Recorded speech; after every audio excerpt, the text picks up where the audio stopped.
That is economic पाठशाला by doctor Ananya. जैसे कि आप लोग जानते हैं कि हमने एक नई सीरीज़ स्टार्ट की थी जिसमें हम MCQ सॉल्व करने वाले हैं for the different upcoming exams. आप चाहे PGT की तैयारी कर रहे हैं, चाहे आप नेट की तैयारी कर रहे हैं, किसी भी एग्ज़ाम के लिए आप इन MCQs को फॉलो कर सकते हैं, प्रैक्टिस कर सकते हैं। डे 1 पर हमने स्टैटिस्टिक्स के क्वेश्चन सॉल्व करे थे, फर्स्ट 20 क्वेश्चन सॉल्व किए थे। आज मैं आगे नेक्स्ट 20 क्वेश्चंस आपको स्टैटिस्टिक्स के ही सॉल्व करवाने वाली हूँ। तो लेट्स गेट स्टार्टेड, ताकि हम जल्दी से शुरू करें और जहाँ पर रेलिवेंट होगा वहाँ पर मैं आपको एक्सप्लेनेशन देती जाऊँगी और जहाँ पर नहीं होगा वहाँ नॉर्मल मैं आपको आंसर टिक करके बता दूँगी।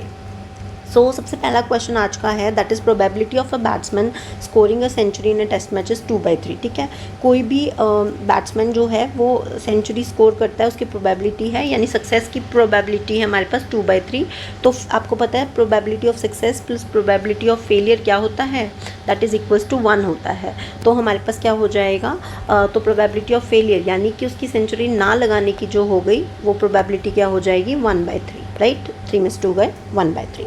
अब 1/3 प्रोबेबिलिटी आ गई अगर वो एक मैच में नहीं लगाता है। अब क्वेश्चन क्या पूछ रहा है, what is the probability that in 5 matches, 5 matches में वो किसी भी मैच में सेंचुरी ना लगाए। तो किसी भी मैच में सेंचुरी ना लगाए, एक में ना लगाए तो 1/3, और 5 में ना लगाए तो 1/3 इंटू 1/3 इंटू 1/3 इंटू 1/3 इंटू 1/3। तो कितना हो गया, इट इज़ 1/3 की power 5, that is equals to 1/243। ठीक है, सो आपका आंसर क्या हो गया, दैट इज़ 1/243। ठीक है, आई एम रियली सॉरी, इसमें जो है वो मार्क नहीं है, तो इसको आप 1/243 कर लीजिएगा, ये गलत आ गया है। ठीक है, तो 1/243 हो जाएगा। आई होप क्लियर हो गया होगा। नेक्स्ट क्वेश्चन पे चलते हैं, the distribution for which the mean and variance is equal. आपको पता है पॉइजन डिस्ट्रीब्यूशन होता है जिसका मीन और वेरियंस क्या होता है, इक्वल होता है। तो इसका आंसर क्या हो जाएगा, ए। हमारे पास 3 प्रोबेबिलिटी डिस्ट्रीब्यूशंस होते हैं, first is Poisson, second normal and third is binomial. ठीक है, ये तीनों आपके, अगर आप UGC नेट की तैयारी कर रहे हैं तो ये तीनों बहुत अच्छे से पढ़ के जाइएगा।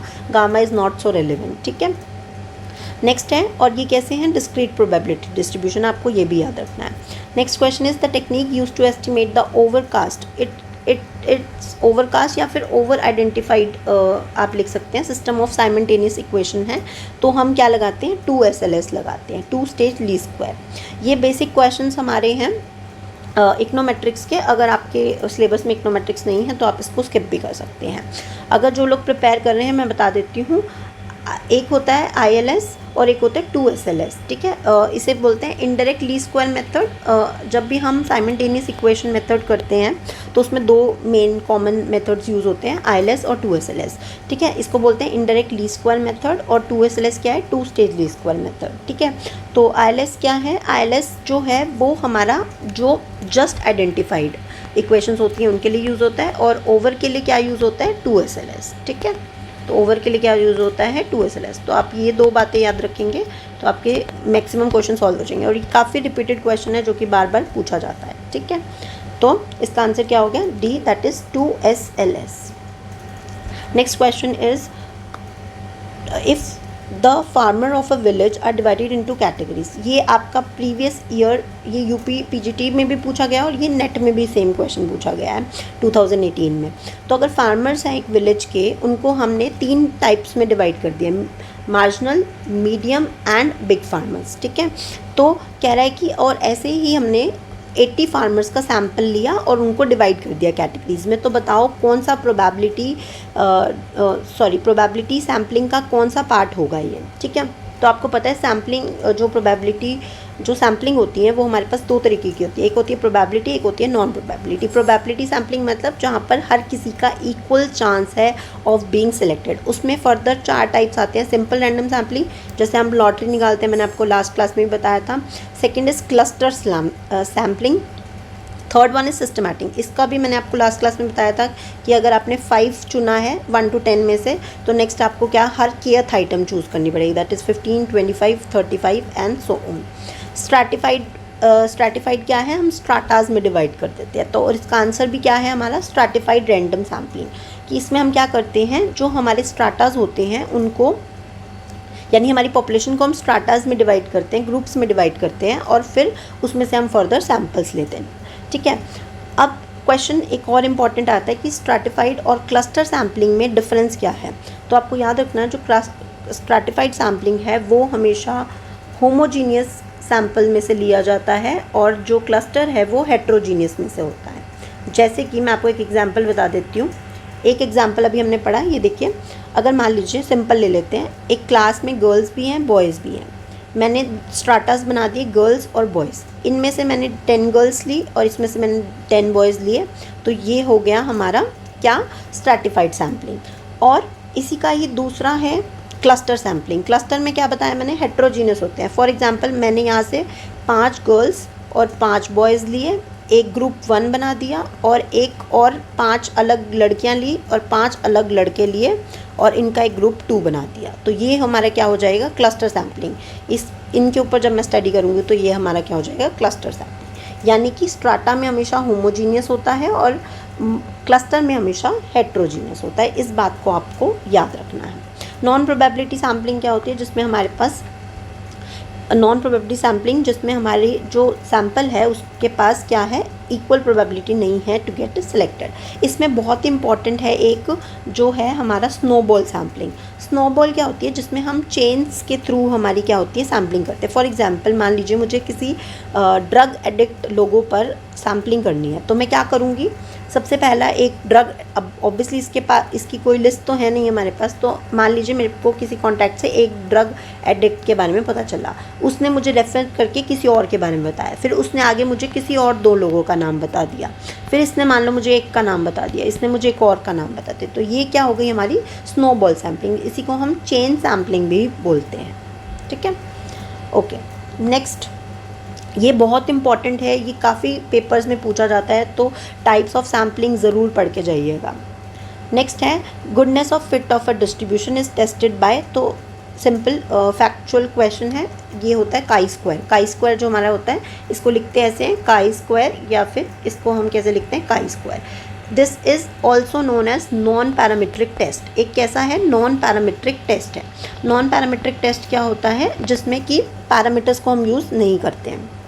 अच्छा, इसका फॉर्मूला भी होता है, जैसे हमें ये दे रखा है, that is summation O minus E observed minus expected frequency का स्क्वायर डिवाइडेड बाय ई। तो ये आपका फॉर्मूला होता है फॉर द काई स्क्वायर। इस फॉर्मूले से ज़्यादा जो हमसे क्वेश्चन पूछा जाता है वो पूछा जाता है डिग्रीज ऑफ फ्रीडम के लिए।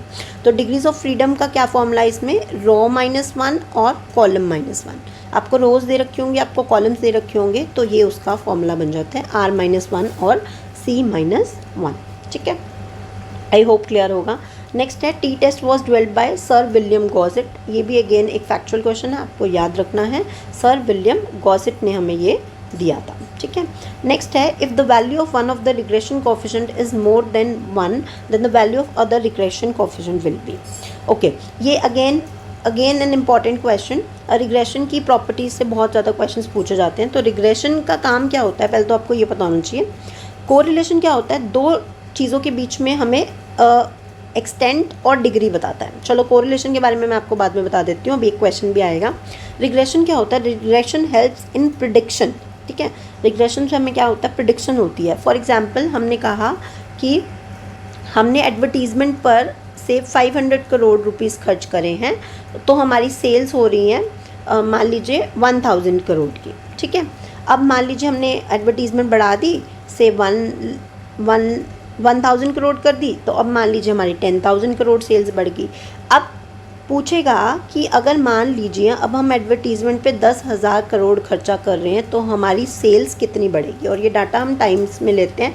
फॉर एग्जांपल हम 10 ईयर्स का ले रहे हैं, तो हमसे पूछ रहा है कि अगर मान लो अब अगले 2030 में हमने 10,000 करोड़ एडवर्टीज़मेंट की है तो हमारी सेल्स कितनी होगी। अगर ये क्वेश्चन पूछ रहा है, ये हमको प्रिडिक्ट करना है, फोरकास्ट करना है, तो हम किसका यूज़ करते हैं, रिग्रेशन का यूज़ करते हैं। ठीक है, आपको बेसिक पता होना चाहिए कि कौन सा जो आपका टॉपिक है वो किस पर्पज़ के लिए यूज़ होता है। अब उसकी प्रॉपर्टी होती है which is if one value of the regression coefficient, अगर एक रिग्रेशन जो है, रिग्रेशन कोफिशिएंट जो है जिसको हम किससे डिनोट करते हैं, बी एक्स वाई और बी वाई एक्स है।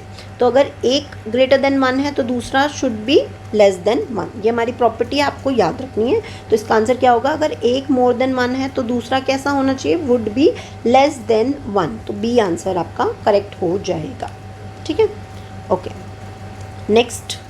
Next is which among the following is the correct value of coefficient of variation. Again direct question है, बट आपको पता होना चाहिए कोफिशिएंट ऑफ वेरिएशन यूज क्यों होता है। तो इसका फॉर्मूला है sigma upon standard division upon mean into 100। ठीक है, इससे हमें क्या पता चलती है, हमें वेरिएबिलिटी पता चलती है कि हमारी जो सीरीज़ है उसमें कितना डिस्पर्जन है। क्यों, क्योंकि हम किसके अंदर पढ़ते हैं, डिस्पर्जन के अंदर, है ना। अपनी मीन वैल्यू से कितना डेविएट कर रहा है।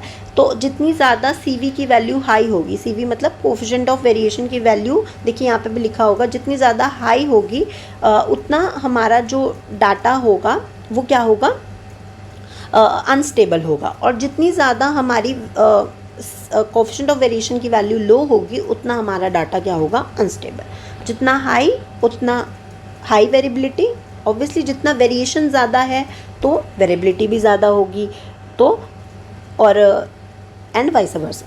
ठीक है, नेक्स्ट क्वेश्चन आपका है दैट इज़, अगर x को हम मेजर कर रहे हैं डजन में, ठीक है, कोई x आइटम है उसको डजन्स में मेजर कर रहे हैं, यूनिट बता रखी है आपको, और y जो है उसको हम आवर्स में मेजर कर रहे हैं, घंटों में मेजर कर रहे हैं, तो कह रहा है कि कोरिलेशन कोफिशिएंट जो होगा x और y के बीच में वो क्या होगा, आवर्स होगा, डजन पर आवर्स होगा, डजन होगा या नन ऑफ दीज होगा। तो आपको पता होना चाहिए जो हमारा कोरिलेशन कोफिशिएंट होता है वो एक प्योर नंबर होता है। प्योर नंबर मतलब free from the units, unit का कोई भी लेना देना नहीं है, it is a unit free number, इसलिए आंसर होगा D, none of the above. अब मैंने कहा था कोरिलेशन कोफिशिएंट क्या होता है, आपको पता होना चाहिए। ये हमें कोरिलेशन जो होता है वो हमें दो चीज़ें बताता है। क्या दो चीज़ें बताता है, फर्स्ट हमें बताता है डिग्री, और सेकेंड बताता है,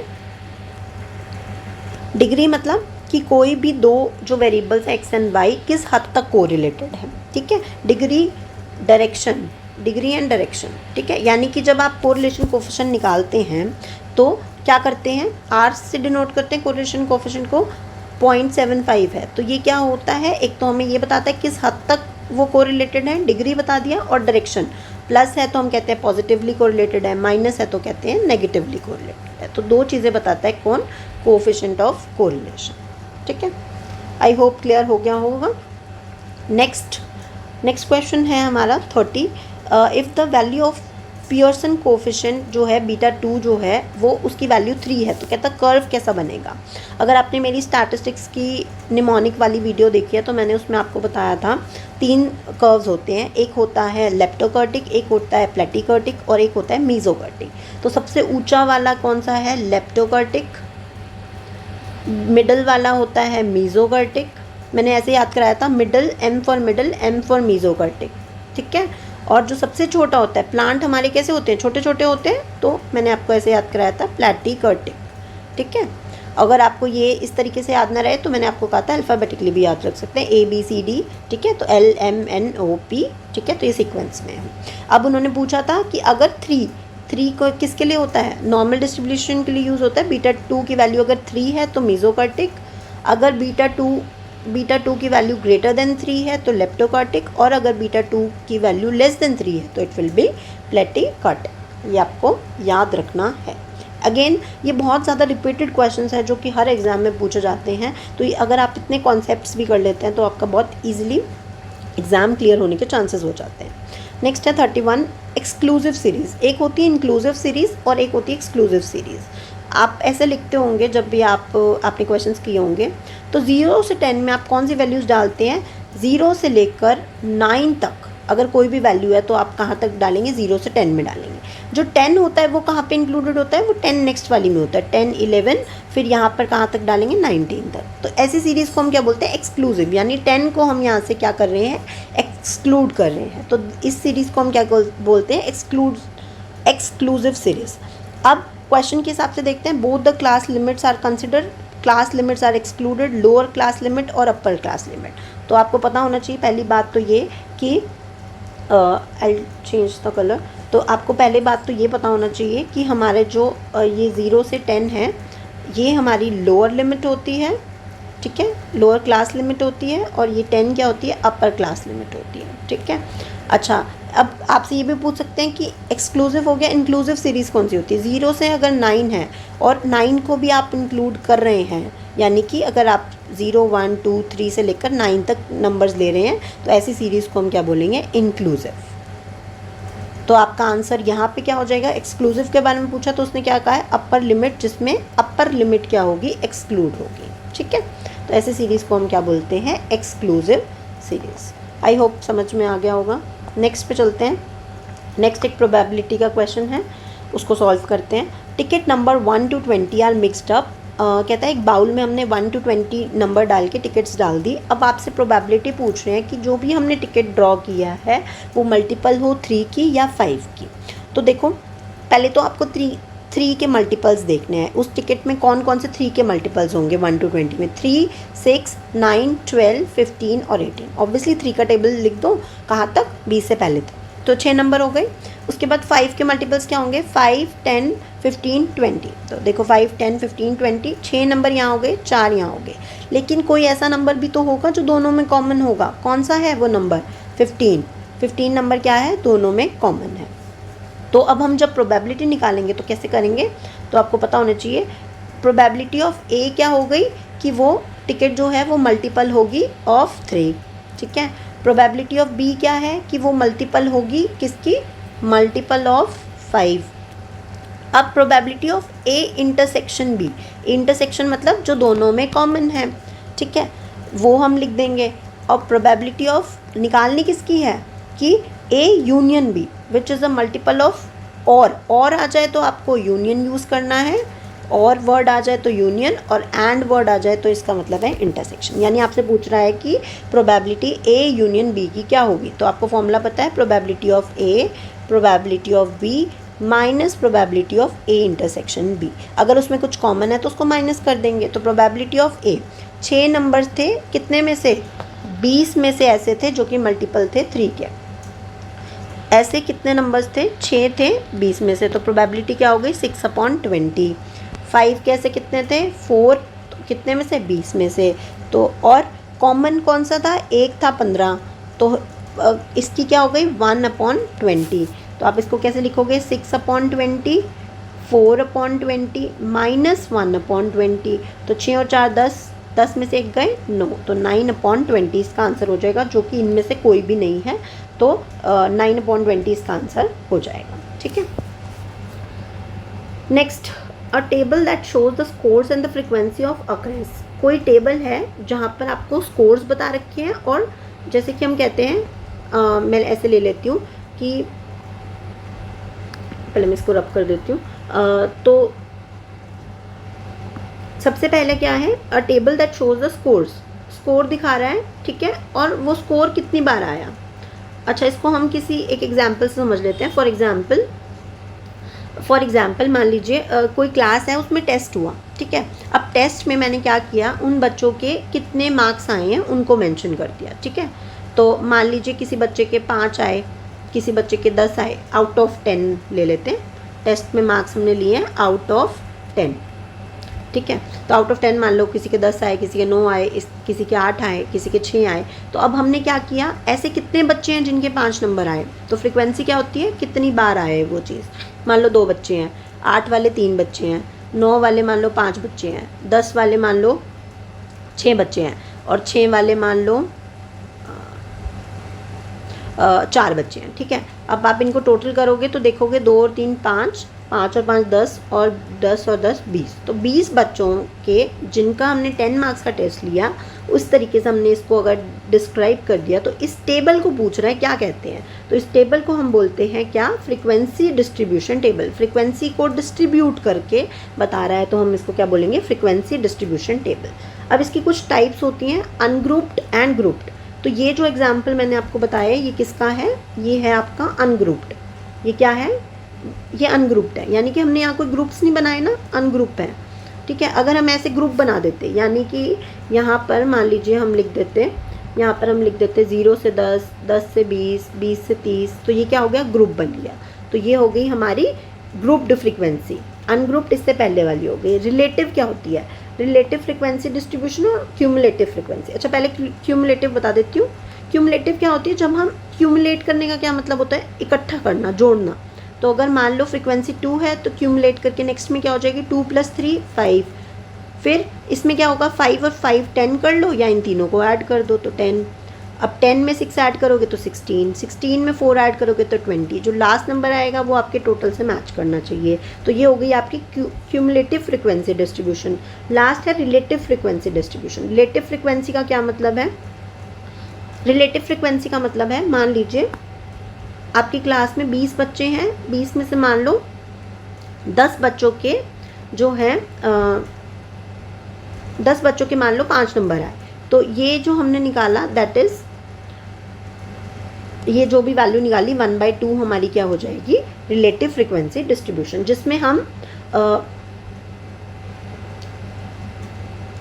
हम पॉइंट्स में या फिर किसी के कंपैरिजन में हम वैल्यूज़ निकालते हैं, उसको हम रिलेटिव फ्रिक्वेंसी डिस्ट्रीब्यूशन बोलते हैं। So next 34th question, in the interpretation of time series which type of fluctuation are called short term. Short term कौन सी होती है, इसमें देखो trend and random, trend and random, जो ट्रेंड है और रैंडम है नहीं, रैंडम और साइक्लिकल, रैंडम और पीरियोडिक, और पीरियोडिक और साइक्लिकल। पीरियोडिक और साइक्लिकल का क्या मतलब है, जो हर एक पर्टिकुलर पीरियड के बाद आएगी, है ना। जैसे कि आप मानो गर्मियों का सीज़न है, ठीक है, फिर सर्दियों का सीज़न है, वो एक पर्टिकुलर टाइम के बाद आएगा, ठीक है, और एक पर्टिकुलर साइकिल्स में आएगा। अगर आपने बिजनेस साइकिल पढ़ा है तो आपको ये चीज़ पता होगी। तो शॉर्ट टर्म फ्लक्चुएशंस कौन सी हैं इनमें से, periodic and cyclical. Short term के लिए जो आती हैं, एक पीरियड पे आती है और ख़त्म हो जाती है, ठीक है। नेक्स्ट है again a probability question, a card is drawn from a pack of cards. Pack of cards कितने होते हैं हमारे, टोटल 52 कार्ड्स होते हैं। आई होप आपको कार्ड्स के बारे में पता होगा, जिसमें से हमारे 13 13 13 और 13, ठीक है।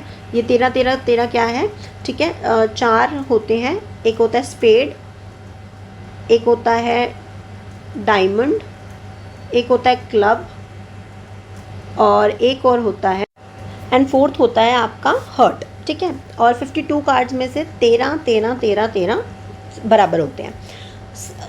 स्पेड जो होता है ये ब्लैक कलर का होता है, क्लब होता है ब्लैक, डायमंड होता है रेड, और हर्ट होता है रेड। यानी कि आपके ब्लैक वाले 26 हो गए और रेड वाले भी कितने हो गए, 26 हो गए। अच्छा, फर्दर कार्ड्स में होते हैं एसेस होते हैं। एसेस मतलब इक्का जिसको हम बोलते हैं। ए कार्ड जो होता है 1 नहीं होता, आपको पता है। फिर नंबर कार्ड्स होते हैं। नंबर कार्ड्स 2 से लेकर कहाँ तक होंगे बताओ, 2 से लेकर 10 तक। फिर जो जिसको हम 11 12 13 बोलते हैं, या फिर हम इसको बोलते हैं जैक, क्वीन और किंग, ठीक है। तो ये होता है, ये हमारे टोटल कार्ड्स होते हैं। अब क्वेश्चन क्या पूछ रहा है, what is the probability that this card will be diamond और किंग, ठीक है। या तो वो डायमंड हो या फिर वो किंग हो। आओ देखते हैं। डायमंड हमें पता चल गया 13 है, और किंग हर कार्ड क्या होता है, हर कार्ड 4 होते हैं। यानी कि इक्का है तो एक स्पेड का होगा, एक डायमंड का, एक क्लब का और एक हार्ट का। ऐसे 4 पत्ते होंगे हर उसके, ठीक है। तो ये आपको कार्ड्स के बारे में पता चल गया। अब हम क्वेश्चन सॉल्व करते हैं।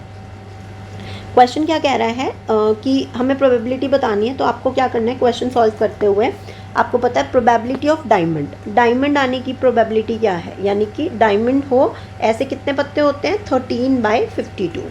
सेकेंड इवेंट आपका क्या हो गया कि वो किंग हो, किंग हो मतलब यानी कि किंग के कितने होते हैं, के कितने होते हैं, 4 होते हैं, तो 4/52। अब एक कोई ऐसा पत्ता है बताओ इस डायमंड में, जो कि डायमंड और किंग में जो कि कॉमन हो। तो डायमंड इंटरसेक्शन किंग अभी बताया ना, जो दोनों में कॉमन हो। और पूछा है तो इसका मतलब क्या पूछ रहा है आपसे, आपसे यूनियन पूछ रहा है कि probability of diamond union king की प्रोबेबिलिटी बताओ क्या हो, ठीक है। तो अब आप मेरे को बताओ, अगर कोई पत्ता है डायमंड का तो कहाँ से शुरू होगा, 1 डायमंड, 2 डायमंड, 1 नहीं होता, एस होता है, 2 3 4 5 6 7, फिर जे क्यू के। तो एक डायमंड के का भी तो होगा जो कि इसमें इंक्लूड हो गया, तो 13/52 टोटल डायमंड। फिर किंग कितने हो गए आपके, 4/52 माइनस दोनों में कॉमन है, क्या है, एक ही पत्ता तो है जो कि किंग होगा और डायमंड भी होगा, तो 1/52। तो 13 और 4 कितना हो गए, 17 और 16, 16/52। आप इसको कैंसिल करेंगे तो आपके पास आ जाएगा 4 की टेबल से कट कर दीजिए, 4 4 जा 16 और 13, तो 4/13 आपका आंसर आ जाएगा। आई होप सबको समझ में आ गया इसको कैसे सॉल्व करना है। अगर आपको कोई भी क्वेश्चन में डाउट रहता है एक्सप्लेनेशन के बावजूद भी, तो आप कमेंट बॉक्स में लिख सकते हैं, I can solve that query. A bag contain 4 black and 5 red balls. Again probability question आपको आना चाहिए, ठीक है। एक बैग में 4 ब्लैक हैं और 5 रेड बॉल्स हैं, ठीक है। मैं एक बार लिख देती हूँ, ये आपका बैग है। 3 बॉल्स निकालनी है साइमल्टेनियसली। साइमल्टेनियस का मतलब होता है लगातार, मतलब कि आपने ऐसे बैग में हाथ मारा और इसमें से आपको 3 बॉल्स निकालनी है, 1 2 3। अब वो 3 कोई भी हो सकती हैं, बट उन्होंने क्या बोला है कि सारी बॉल्स जो हैं वो क्या होनी चाहिए, ब्लैक होनी चाहिए। सारी बॉल्स हमारी कैसी होनी चाहिए, ब्लैक होनी चाहिए, ओके। अगर सारी बॉल्स ब्लैक निकालनी है तो पहले आपको ये पता होना चाहिए टोटल बॉल्स कितनी निकलेगी। तो टोटल कितनी होगी, 5 और 4 9। अब जब हमें इकट्ठा उठाना होता है तो हम क्या लगाते हैं, कॉम्बिनेशन। सी क्या होता है, कॉम्बिनेशन। अब 9 में से कितनी चाहिए हमको, 3 बॉल्स चाहिए, तो 9C3 क्या हो गया हमारा टोटल आउटकम। प्रोबेबिलिटी क्या होती है, favourable outcome upon total outcome, तो टोटल आउटकम क्या हो गया 9C3, ओके गुड। अब इस C को सॉल्व कैसे करते हैं एक बार बता देती हूँ। इसको सॉल्व करते हैं 9 फैक्टोरियल, पहले ये जो लिखा है ये लिखते हैं, नीचे 3 फैक्टोरियल और नीचे क्या हो गया 9 - 3 दैट इज़ 6 फैक्टोरियल। अब फैक्टोरियल को कैसे सॉल्व करते हैं, 9 8 7। अब इसको कहाँ तक लिखना है, जहाँ तक आपकी काउंटिंग ख़त्म नहीं होती, बट हम थोड़ा सा स्मार्ट अप्रोच करेंगे। यहाँ पे 3 फैक्टोरियल है, नीचे 6 फैक्टोरियल है, तो 7 6 और यहाँ पर हमने 6 पे इसको छोड़ दिया। क्यों छोड़ दिया, क्योंकि आपको पता है इससे आगे करेंगे तो 5 4 3 2 1, इसमें भी करेंगे 5 4 3 2 1, तो वो कैंसिल हो जाएगा, तो हमें नीड नहीं है उसको आगे सॉल्व करने की, ठीक है। तो हम उसको क्या कर सकते हैं, कैंसिल आउट कर सकते हैं। तो आगे के सारे क्या होगा, चलो मैं लिख के बता देती हूँ, 6 5 4 3 2 1 ये सारा हो गया, और इसको भी खोलेंगे तो 6 5 4 3 2 1 ये सारा हो जाएगा, तो ये और ये कैंसिल आउट हो गया।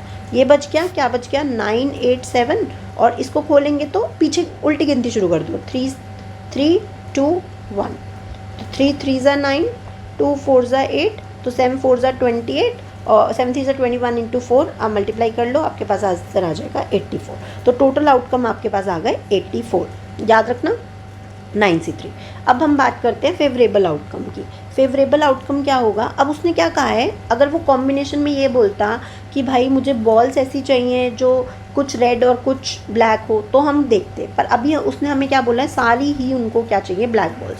तो it will be 4C3, 4 black है उसमें से 3 चाहिए, और 5C0 मतलब रेड में से कोई भी नहीं चाहिए, अपॉन टोटल कितनी थी 9C3, तो ये आपकी क्या हो गई प्रोबेबिलिटी। 5C0 क्या हो जाएगा 1 हो जाएगा, तो आपको यानी सिंपली सॉल्व करना है 4C3 को। 4C3 क्या है 4 3, कैसे सॉल्व करेंगे पहले इसको बता देती हूँ, फैक्टोरियल पे लिखकर।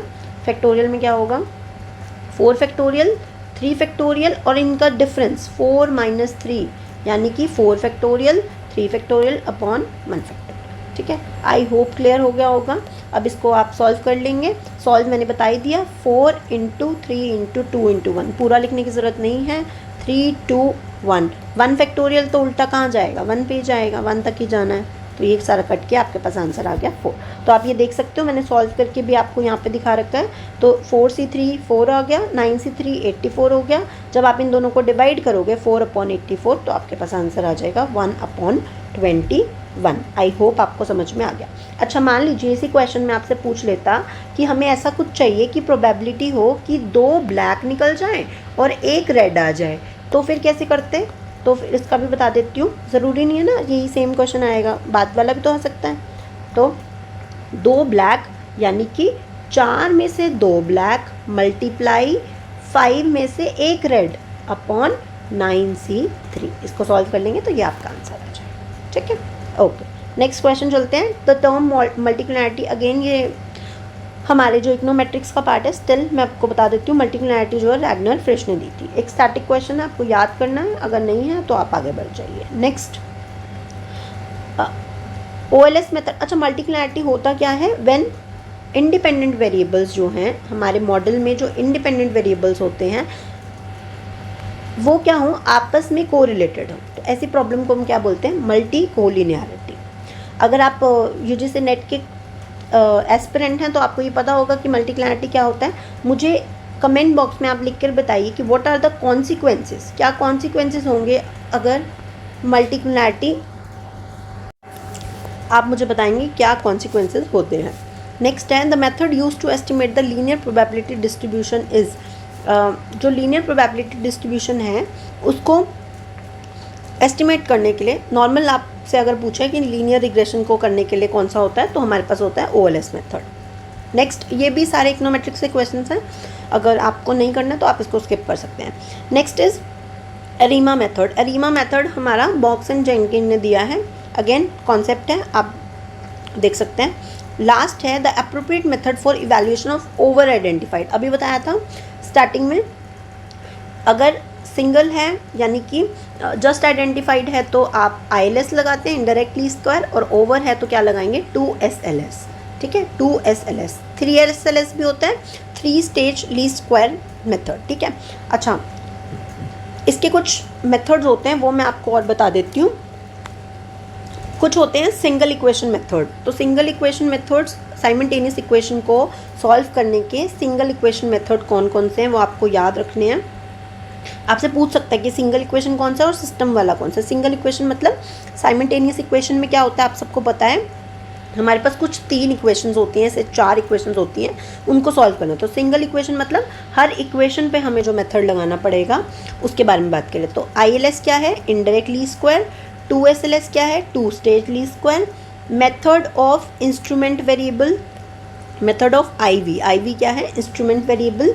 And fourth one is mixed estimation method, and fifth one is LIML। ये आपने सुना होगा LIML। LIML क्या है, that is limited information maximum likelihood, limited information maximum likelihood, ठीक है। तो 4 ही मेथड हैं, आपको याद रखने हैं। सिस्टम वाले में कौन से हैं, सिंगल इक्वेशन में सॉरी कौन से हैं, सिस्टम वाले में बता देती हूँ। सिस्टम वाले में आपके आ जाएंगे 3SLS, that is 3 stage least square method, and full information maximum likelihood. उसमें क्या था, लिमिटेड इंफॉर्मेशन। सिंगल में क्या करेंगे, सिंगल है तो लिमिटेड इंफॉर्मेशन होगी और सिस्टम है तो पूरी इंफॉर्मेशन होगी, तो ऐसे याद रख लेना, full information maximum likelihood.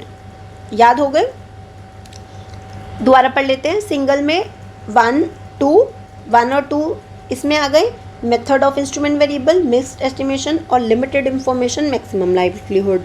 System में क्या हो गया, 3SLS, FIML क्या है, फुल इंफॉर्मेशन मैक्सिमम लाइक्लीहुड, ठीक है। 3 और ये, इसमें 2 ही हैं और इसमें 5 है, आपको याद रखने हैं। This is all about today's video. मैंने आपको 20 और क्वेश्चंस करा दी हैं। अगर आपको क्वेश्चन सही लग रहे हैं, पसंद आ रहे हैं तो आप मुझे बता सकते हैं। इफ़ यू वांट कि मैं मिक्स क्वेश्चंस लेकर आऊँ तो भी आप मुझे बता सकते हैं। कोई स्पेसिफिक सब्जेक्ट के आपको चाहिए आप वो भी मुझे बता सकते हैं। अदरवाइज़ हम इसी स्टैटिक्स के कुछ क्वेश्चन के साथ कंटिन्यू करेंगे, then we will switch to another, से माइक्रो और मैक्रो पे स्विच कर जाएंगे, ठीक है। अगर आपको ये वीडियोस पसंद आ रही हैं तो do like, share and subscribe, and उनके साथ शेयर करें जिन्हें जेन्युइनली इन वीडियोस की ज़रूरत है। Thank you.